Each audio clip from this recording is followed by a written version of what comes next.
seguimos ya en nuestra recta final de nuestro Open Credit and Collection Coffee. Tenemos nuestra invitada Alicia Bienvenida de Experian, de Data Crédito, en un momento donde estamos estrenando norma, estamos estrenando, digamos, una oportunidad, una especie de amnistía, llamémoslo así, para tantos deudores, y en algo tan vital para el riesgo de crédito como es un buró, de una experiencia a nivel LATAM. Alicia, bienvenida. Primero, preséntate. ¿Quién es Alicia?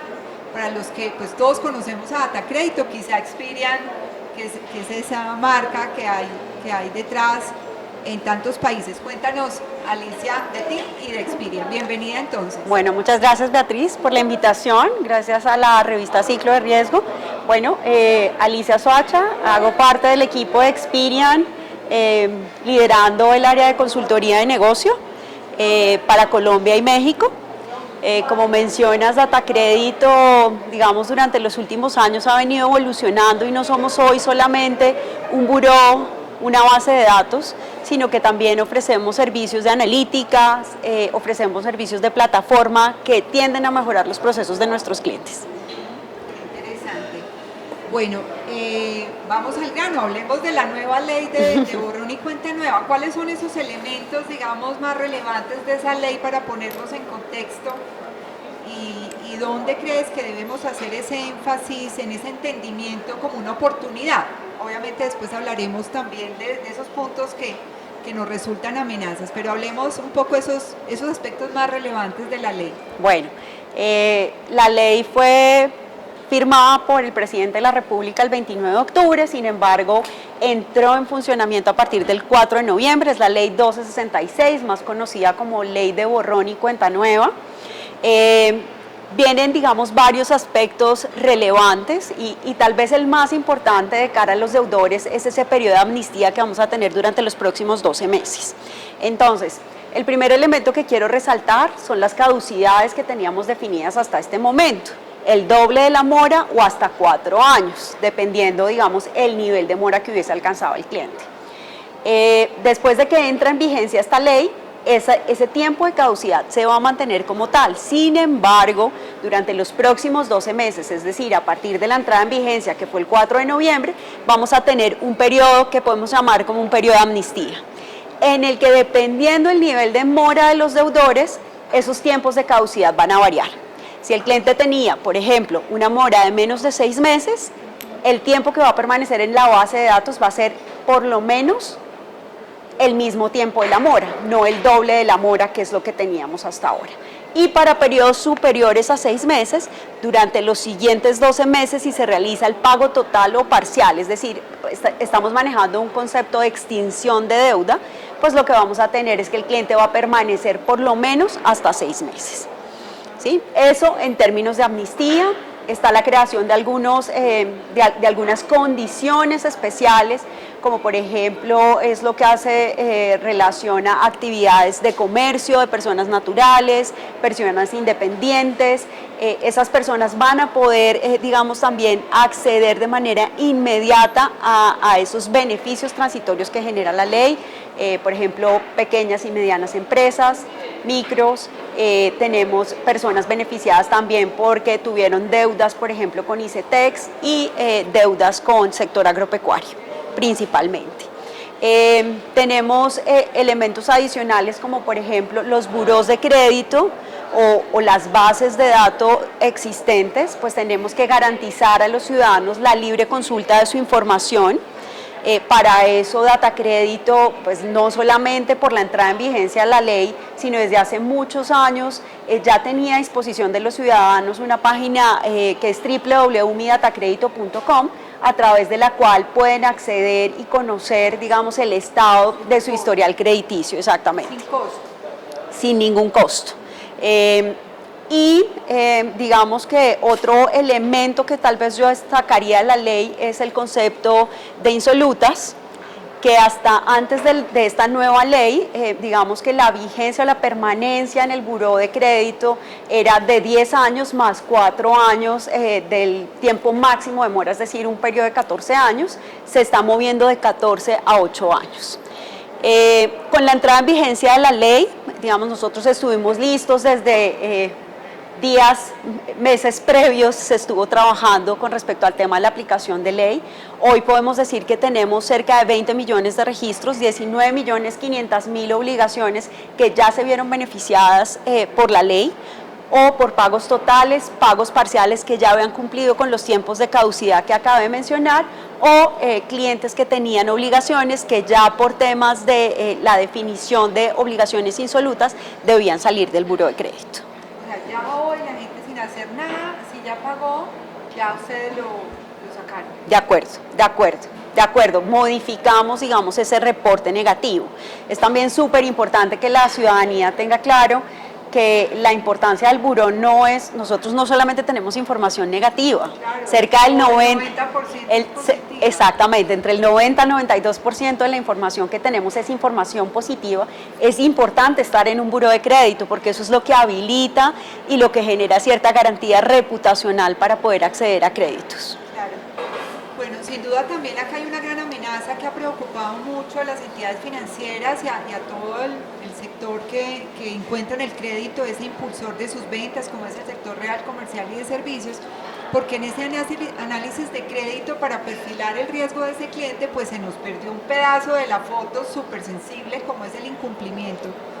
Entonces, ¿cómo minimizar ese riesgo? ¿Cómo reemplazarlo? Porque queramos o no, ya la ley está operando, aprobada. Entonces sí hay una gran preocupación en que esa foto de ese análisis quede chueca y que eso termine exponiendo a las entidades a un mayor riesgo y frenando el crédito. ¿Cómo minimizar esas amenazas inherentes a la ley? Bueno, yo creo, Beatriz, que digamos, la ley está generando una amnistía para algunos clientes. En cierta manera es una ley que consideramos prudente porque para clientes que hayan tenido, por ejemplo, morosidades por encima de los 6 meses, pues el tiempo que va a tomarse en desaparecer esa información va a ser de 6 meses. Después de eso, esa información negativa se borra. Yo creo que acá la vía, como siempre, es hacer uso de variables adicionales, de información adicional, irnos, por ejemplo, a entender un poco cuánto tiempo de experiencia tienen nuestros clientes, esos clientes que están llegando hoy están haciendo onboarding en nuestra entidad, son clientes, digamos, que tienen poca historia de crédito o son clientes que tienen más de 2, 3 años de experiencia de crédito. Yo creo que eso fortalece muchísimo la evaluación que se está haciendo de la persona, variables adicionales como la complejidad del portafolio, es un cliente que solamente tiene información de sector financiero o también tiene información de real, telecomunicaciones, es decir, vamos a tener que hacer uso y ponernos muy creativos en la evaluación de esa política de crédito que hoy en muchos casos pues lo que consideraban unos criterios de knockout, ¿cierto? De no recibir al cliente más un cut-off o un punto de corte con respecto al score, pues vamos a tener que fortalecer un poco más las variables que estamos evaluando. Eso desde el lado de carácter, pero creo que otro elemento relevante es el que mencionaste y es la evaluación de la capacidad de pago, ¿sí? Y ahí también las entidades deben fortalecer de manera muy importante su evaluación. Hoy se ofrecen en el mercado herramientas, digamos, que se pueden utilizar, digamos, en un proceso muy limpio, sin casi intervención humana, para validar el ingreso de las personas que tienen enfrente. Entonces creo que fortalecer esa patica de revisión de ingresos va a ser muy importante también para las entidades. Maravilloso. Bueno, una compañía como Experian, que además es buró en muchos países, pero que además tiene una fortaleza grandísima en herramientas de inteligencia de negocio, en un momento donde convergen tendencias como la digitalización, el Big Data, la inteligencia artificial, la multicanalidad y el impacto y amplificación de las redes sociales. ¿Cómo se prepara Experian de cara al 2022 para sortear con éxito y llegar con una potencia de una compañía tecnológica con tanta expectativa que hay detrás? Bueno, yo creo que eso que mencionas es relevante. Hoy Experian no es solamente una base de datos, como también lo mencioné cuando arrancamos, sino que es una empresa más de tecnología que pone a disposición de los clientes plataformas para automatizar los diferentes procesos, no solamente procesos de crédito, no solamente procesos de originación, sino también mantenimiento, cobranzas, fortalecer durante el proceso de originación, por ejemplo, temas de fraude, de validación de identidad.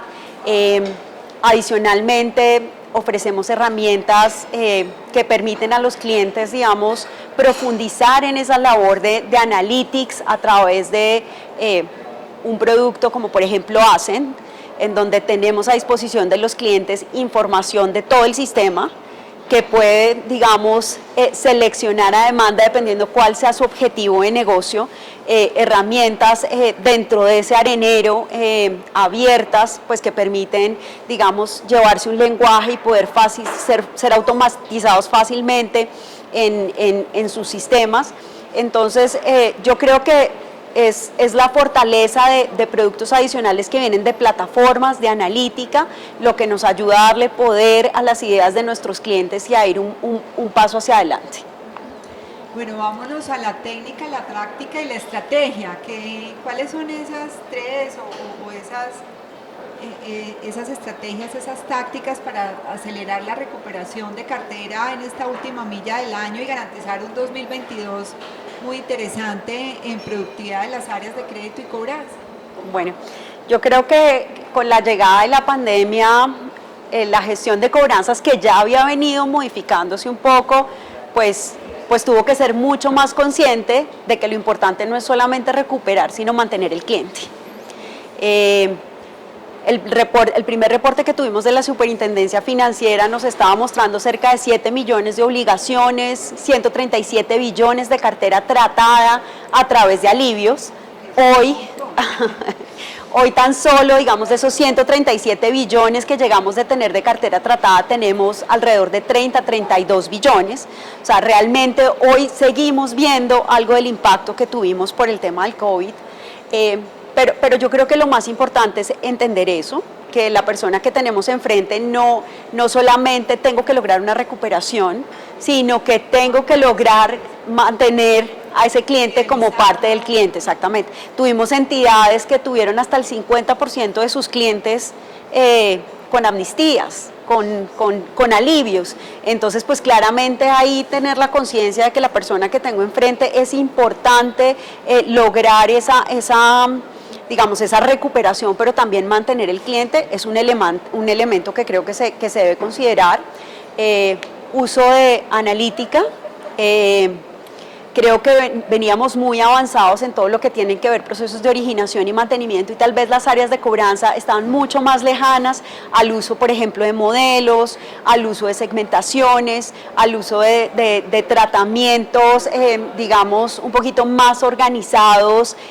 Organizados hablo yo desde la óptica después de haber hecho un análisis de eso es lo que me funciona más con este cliente. Entonces yo creo que profundizar en ese tipo, digamos, de herramientas para mejorar el quehacer de los equipos de cobranzas y sin duda pues esta profundización digital también nos lleva a preguntarnos un poco el cliente por dónde quiere que me conecte con él, que realice, digamos, esa gestión de cobranzas. Entonces yo creo que esos son los tres elementos que resaltaría y en los que debemos trabajar para lograr esa mejor recuperación, pero sin duda lograr mantener ese cliente hacia adelante.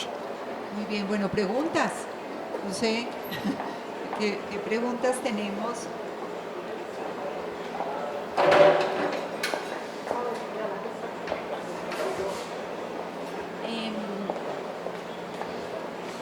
Te quería preguntar cómo se va a materializar esa eliminación del reporte. O sea, ¿va a desaparecer completamente? Aunque creo que no lo podría hacer porque desaparece la historia de la originación del crédito con el cliente, o sea, materializado, ¿cómo es esa eliminación del reporte? Ok. Bueno, mira, pues básicamente lo que aparece hoy cómo almacenamos la información de un ciudadano. Este ciudadano, por ejemplo, puede tener reporte de varias entidades, no solamente entidades del sector financiero, sino también entidades del sector real y telecomunicaciones. Entonces, supongamos que vamos a hablar de un ciudadano hipotético que tenga una tarjeta de crédito con el banco X, un crédito de telecomunicaciones con la empresa X y un crédito, por ejemplo, de vestuario con un retail, ¿sí? Entonces, tenemos tres obligaciones. Entonces, lo primero que tenemos que evaluar son estados especiales. Si hay clientes que tengan estados especiales, por ejemplo, si tenemos también en ese ciudadano específico una deuda ICETEX, Entonces tiene una deuda ICETEX. Ese cliente se puso al día, porque eso es un tema súper importante de la ley. No es que toda la información negativa se vaya a borrar. Debe haber una voluntad por parte del ciudadano de mejorar su situación, de dominar su situación crediticia. Entonces tiene que realizar un pago para regresar a estado al día o tiene que hacer un pago total, ¿cierto? Entonces, en el caso de una obligación de ICETEX, si tenía una mora, no sé, de 60 días, pues esa mora va a permanecer después de que pague y se ponga al día por lo menos 2 meses, ¿cierto? Y lo que va a pasar en esa mora es que esa mora, normalmente en el caso de Data Crédito Experian, reportamos Ns 1, 2, 3 y 4, pues esa mora 1, 2, 3 y 4 se va a volver una rayita, porque no tenemos reporte de información, digamos que va a aparecer como una amnistía, ¿sí? Y así vamos a hacer la evaluación para cada una de esas cuentas de ese ciudadano hipotético que estamos evaluando. Tengo otra duda frente al tema. La ley dice que por pago Sí, para que nos quede en la transmisión. hay otra duda frente al tema y es, la ley dice que por pago total o por reestructuración. Ok. En el tema de reestructuración, simplemente con el pago de sus cuotas en mora vamos a terminar equilibrando ese reporte negativo y obviamente si es un cliente reincidente, la ley es muy clara en que la reincidencia va a seguir con el reporte anterior. No obstante, ahí las entidades financieras van a perder de vista esa reincidencia de un cliente que tiene un comportamiento que paga hoy y mañana no paga. Ok. Bueno, entonces ahí digamos que vamos a hablar de 2 conceptos. La ley realmente habla del concepto de extinción. Entonces el concepto de extinción básicamente se daría cuando hay un pago total de la obligación, ¿cierto? Esa obligación desaparece, o estando en un estado de mora, esa obligación retorna a estar al día, ¿sí? Entonces, en esos 2 casos hay aplicación digamos, de ese periodo de amnistía que nos está dando esta ley durante los próximos 12 meses, ¿sí? Súper importante tener en mente que no es que estas condiciones se vayan a mantener de aquí en adelante, sino que esto es un tema transitorio, es decir, es una oportunidad que se le está dando a muchas personas para que durante los próximos 12 meses puedan, digamos, retomar el control de su vida financiera. La norma también nos habla del tema de reestructuraciones y hace una anotación especial del tema de reestructuraciones que se realizaron y se reportaron en mora durante la emergencia sanitaria. Es decir, marzo a diciembre del 2020, ¿sí? Si hay un reporte de morosidad durante ese periodo de obligaciones que hayan sido reportadas como reestructuradas, ese reporte debe desaparecer, ¿sí? Entonces ahí es importante hacer, digamos, la distinción entre esos 2 conceptos. Espero haber sido claro. ¿Alguna otra pregunta? Sí. ¿Qué pasa con las deudas de 8 años o más? ¿Qué sucede con esos deudores que tienen deudas, una o varias deudas que llevan 8, 9, 10 años en el sistema y que pues por supuesto no han sido canceladas? De acuerdo. Bueno, lo que menciona la norma es que pueden estar reportadas en los buros de crédito hasta 8 años después de haber sido reportadas en mora. Eso no significa que la entidad detenga la posibilidad de seguir persiguiendo esa recuperación, ¿sí? Es decir, las entidades pueden seguir, pero ya no van a tener, digamos, esa externalidad positiva que claramente tiene el buró del reporte de esas obligaciones negativas que pueden hacer que, digamos, los diferentes ciudadanos hagan un pago mucho más rápido, más acelerado de las obligaciones. ¿Qué va a pasar en el reporte? Esa obligación va a desaparecer, ya no la vas a ver. Es decir, si un ciudadano tenía una obligación que durante más de 8 años estuvo reportada como una cartera castigada, con la entrada en vigencia el 4 de noviembre, esa obligación ya no se muestra en el buró de crédito, ¿sí? Con gusto. Otra pregunta, Sergio, gracias. Hola, ¿cómo estás? Muy bien, gracias. Pregunta.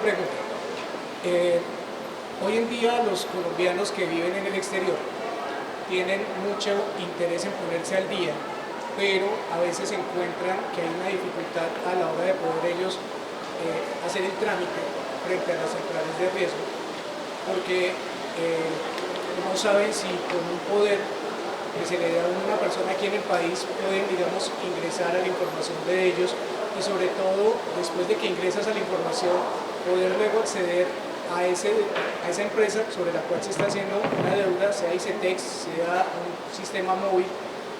¿Cuáles son esas facilidades que ustedes tienen hoy en día para que ese residente en el exterior pueda fácilmente poder conocer su historial crediticio? Porque muchos se quieren poner al día porque quieren reactivar su historia crediticia, pero desafortunadamente al no entender y no conocer cómo está su situación después de 5, 6, 7 años de estar fuera, ¿qué pasa con estas personas? Bueno, hoy en nuestra página en www.midatacredito.com digamos, estamos trabajando en desarrollos para permitir a esas personas que están en el exterior poder acceder a su información crediticia. Digamos que parte de lo que utilizamos nosotros hoy como validación de quien esté solicitando la información realmente sea ese titular, es una validación a través de OTP de celulares registrados, ¿sí? Entonces un poco el objetivo es poder habilitar esa información o el acceso a través de celulares que tenemos en el exterior. En eso, digamos, venimos trabajando. Ahí, digamos que otro punto que es muy importante es el deseo de ese ciudadano de ponerse al día, y ahí creo que muchas de las entidades tenemos que trabajar en facilitar ese pago, porque muchas veces la monetización se hace difícil y las entidades no tienen esos mecanismos.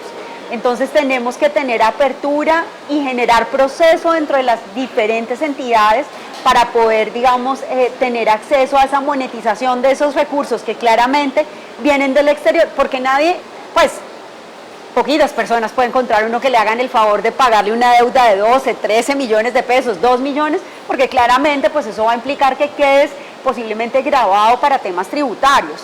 Entonces lo mejor es que se haga a título personal y para eso desde las entidades debemos trabajar para habilitar la facilidad de esos pagos. Con mucho gusto, Sergio. Bueno, un tema pues impresionante y que es una herramienta de recuperación para incorporar en todas esas campañas, en la última recta, entenderlo bien, una herramienta impresionante, volver la ley una oportunidad y que sea parte de nuestro speech de cobranza y motivar a todos esos deudores a ponerse al día y aprovechar los beneficios de esta ley.